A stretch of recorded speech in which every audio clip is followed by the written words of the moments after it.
And in fact, you know, when we talk to a lot of customers, that is a very common scenario, especially around, I'm using Office 365 as an example, but there's a lot of different clouds out there. Veeam happens to protect a lot of them, but 67% of the organization, one of the largest cloud platforms out there, Office 365, where, you know, it's probably the central point for where a lot of ransomware hits is via email or exchange.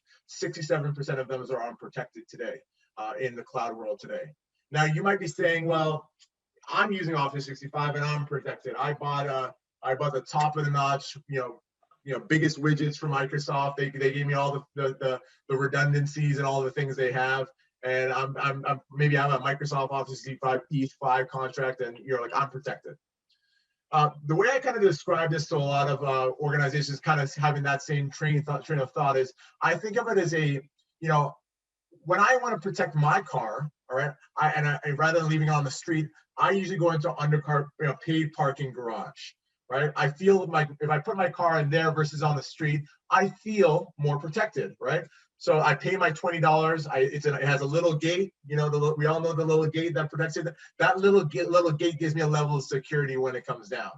But when you pay your $20 or $30, I'm in Toronto, so it's coming to like $50 now, which is ridiculous. So that's another thing, another day. But when you pay for your parking and you get that little ticket back, whatever fee you paid for, have you ever like flipped it over and read the liability on the back? If you read the liability in the back, it clearly said, here's this one example here for one, the management hereby declares itself not responsible for for damage, fire, theft, or loss of your car. I just paid $20 to put my car in this safe spot, and if anything happens to the car, it's still my liability.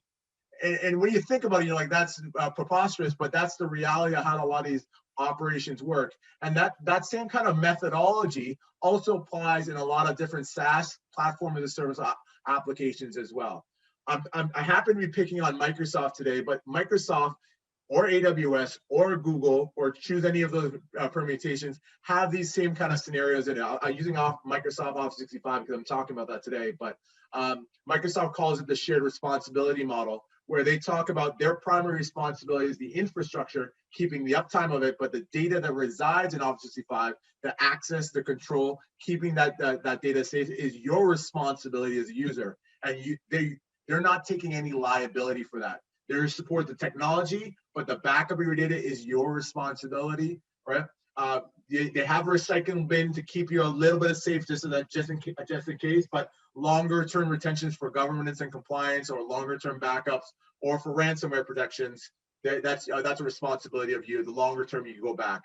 In actuality, what we found when we debriefed with a lot of customers, after a ransomware attack hits or some kind of phishing attack happens, it usually takes about 140 days from the actual initial email for the IT organization to realize what happens. Now, if you think about 140 days, how long do you hold stuff in a recycling bin? 90 days, right? That's probably the standard retention within Office 365. By that time, all the evidence might be gone if it was deleted accidentally and put into the recycling bin.